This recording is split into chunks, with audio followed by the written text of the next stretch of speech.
Oi gente, tudo bem com vocês? Aqui é a Bruna do blog Editora Ruvian e no vídeo de hoje eu vou conversar com vocês a respeito das leituras que eu fiz agora no mês de setembro. Inclusive li o pior livro da minha vida e também vou falar das minhas próximas leituras, o que eu pretendo ler no Halloween. Mas antes de eu começar a falar um pouco das leituras, do que eu vou estar lendo em outubro, já aproveitem para vocês poderem se inscrever no canal, dar muito like no vídeo, ativar o sininho das notificações, porque toda semana tem vídeo novo aqui no Editora Ruvian.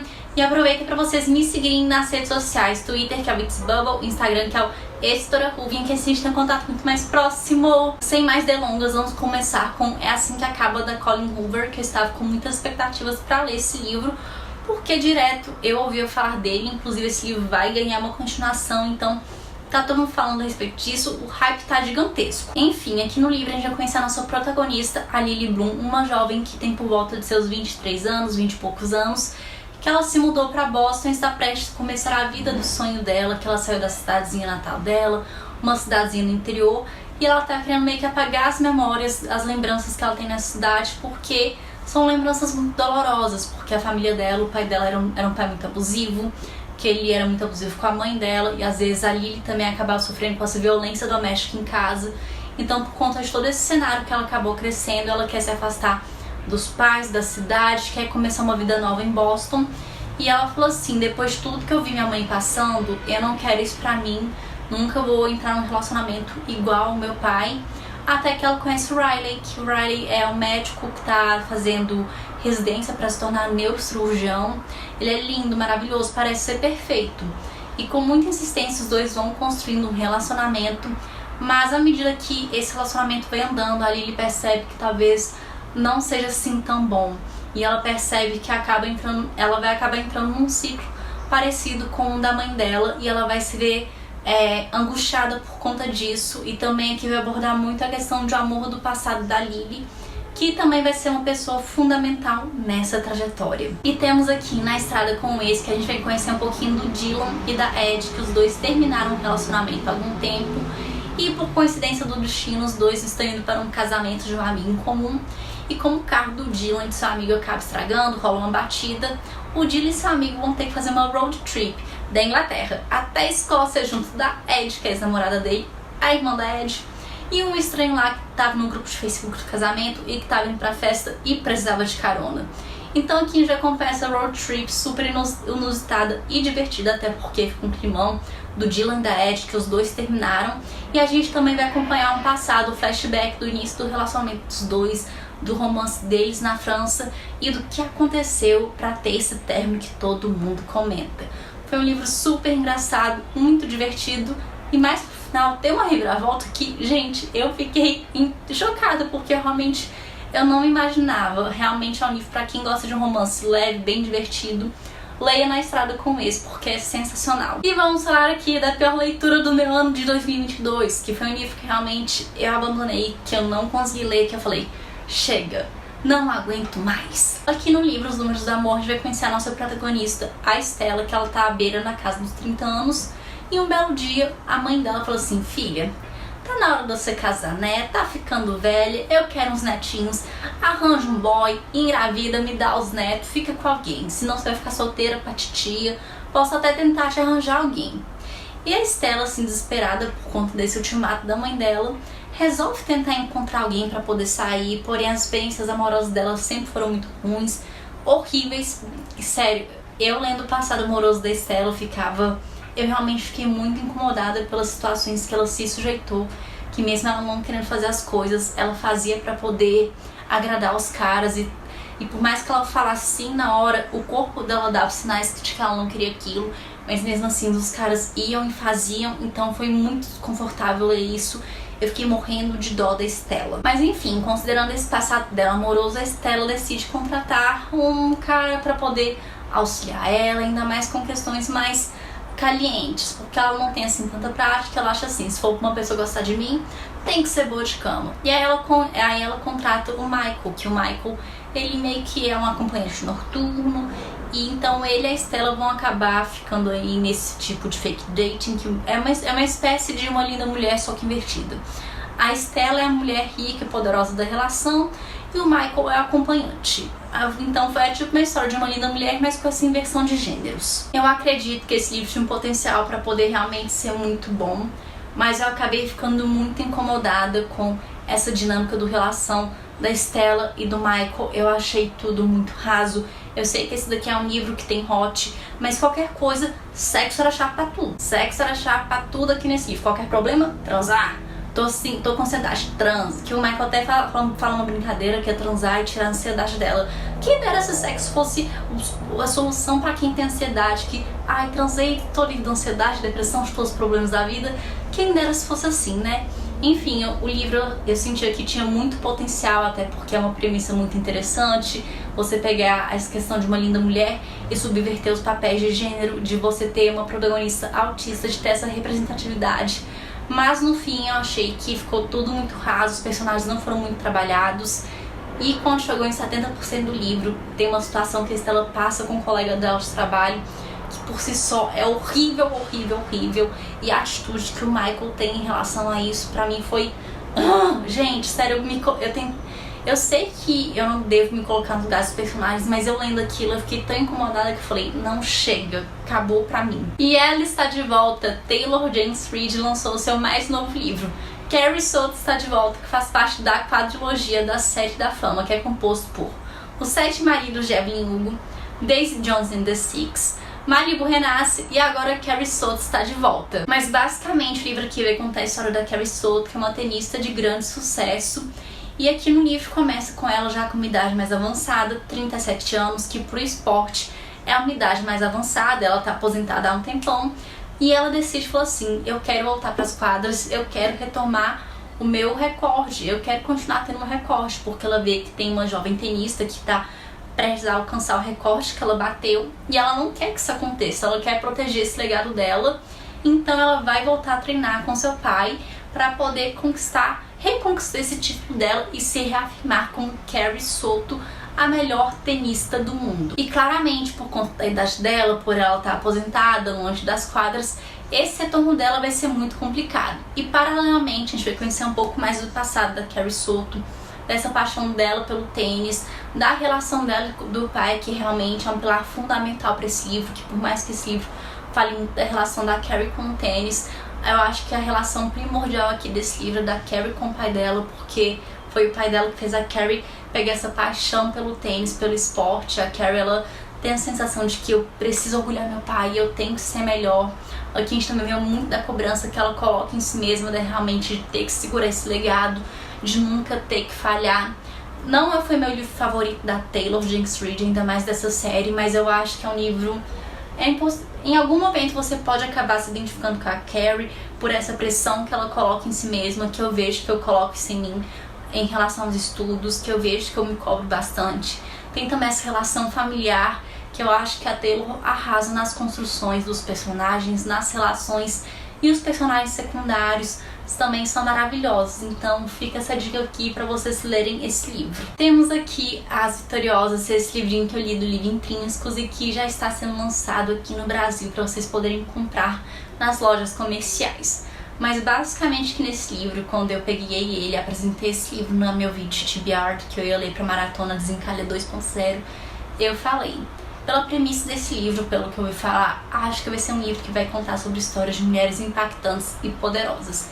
E dito e feito, que esse livro daqui vai contar a história de 2 mulheres realmente que vão ter um papel muito importante. A primeira dessas mulheres é uma advogada que ela chegou no nível da carreira dela que ela sofreu burnout, que ela tá tipo assim, caraca, eu não sei o que eu vou fazer na minha vida.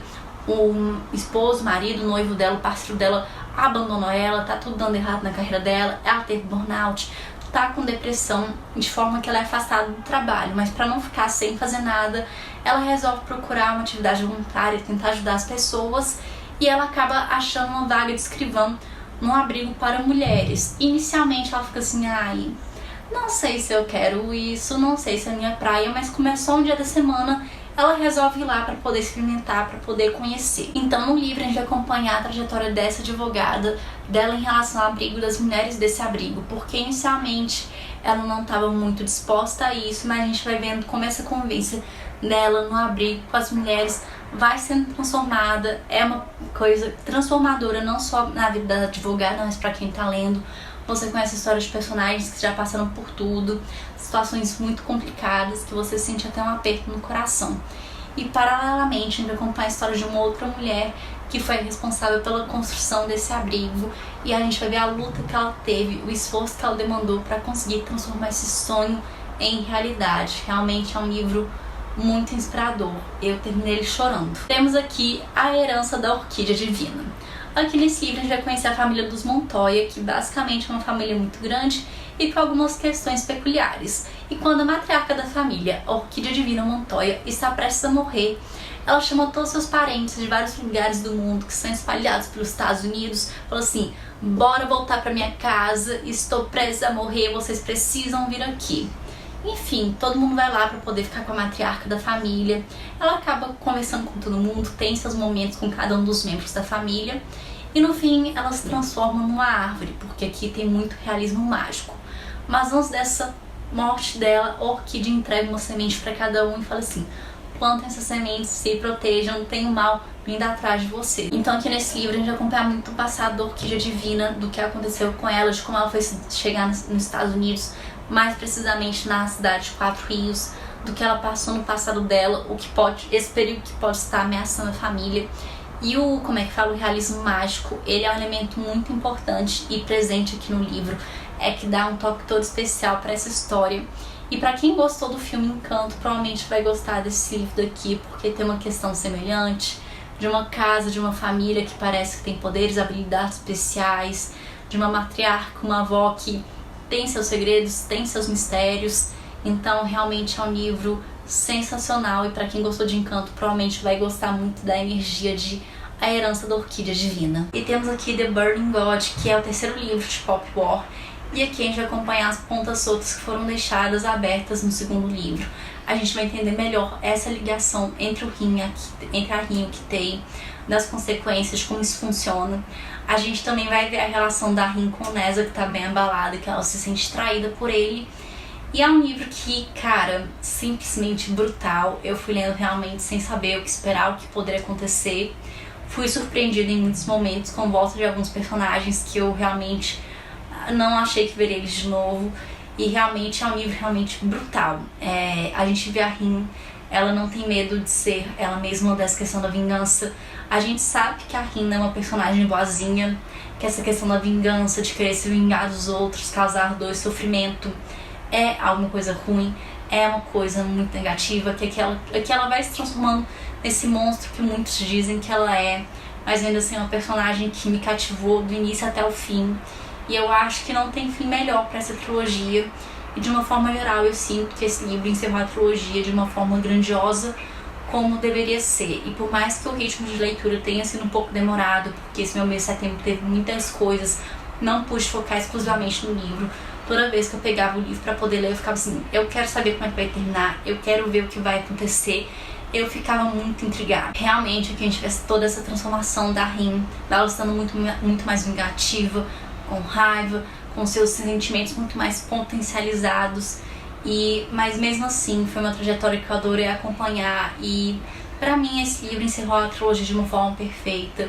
E de fato é uma trilogia perfeita, muito bem coesa, construída, com os personagens complexos.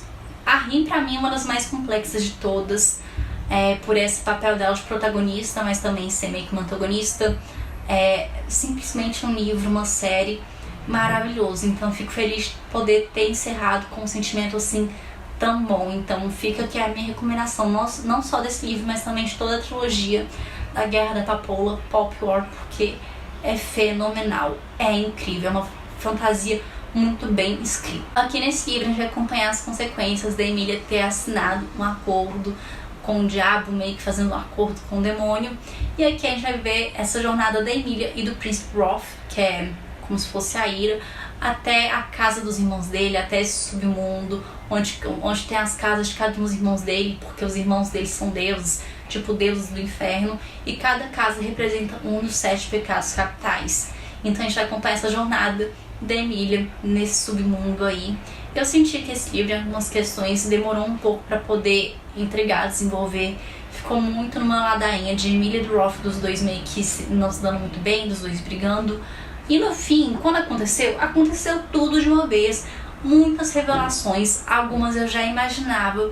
Então eu senti que o livro deu enrolado em algumas partes, mas ainda assim me deixou com vontade de ler o terceiro, de saber o que vai acontecer. Então acho que muita gente que gostou do primeiro livro, Kingdom of the Wicked, pode gostar de Kingdom of the Cursed. Apesar de dar uma enrolada, a história aqui tem muitos elementos que vão prender o leitor, vão deixar o leitor curioso. E quando tudo acontece de uma vez. Algumas coisas você pode já ir prevendo, mas ainda assim é sensacional. E agora chegou o momento de eu falar das leituras que eu pretendo ler em outubro, e muitos são livros com a temática de Halloween, porque eu adoro essa época de outubro, Halloween. Então, como vocês podem ver por minha blusinha temática, eu separei alguns livrinhos neste estilo para poder ler. Começando, eu vou fazer a releitura de Pumpkinheads, da Rainbow Rowell, que essa daqui é uma HQ que vai se passar no evento Halloween, que esses dois estudantes fazem para sua escola, e esse é o último ano deles na escola, então é o último ano que eles vão estar participando da organização do evento, de forma que eles querem fazer algo totalmente diferente. Esse livro, gente, essa HQ é muito a cara do Halloween, os desenhos, é tudo muito bonitinho, muito perfeitinho. Eu simplesmente fiquei apaixonada, então vou estar relendo. Eu pretendo ler também em outubro Disque para Titias, porque esse é um livro que vai se tratar de um assassinato, e essas mulheres, essas senhorinhas e a mãe da noiva vão ter que fazer essa investigação. Então, ao mesmo tempo que tem uma questão do assassinato, de uma morte, também tá algo mais leve, com a pitada mais de comédia. Então tá tudo bem, porque no Halloween não precisa ser apenas livros assustadores, também pode ter um suspensezinho com um pouquinho de comédia, então acho que esse livro promete. Eu também pretendo terminar em outubro agora A Ascensão das Trevas, que eu comecei a ler, que esse daqui é um livro de fantasia, que a gente vai conhecer o nosso protagonista, o Will. E o Will, ele é um jovem órfão de 17 anos que vive em Londres, e de um dia pra noite ele vai se perceber no meio de uma questão muito complexa envolvendo forças do bem e do mal, e ele vai descobrir histórias de um mundo que ele nem imaginava, de um mundo bem antigo, e realmente tem muita questão da luta entre o bem e do mal.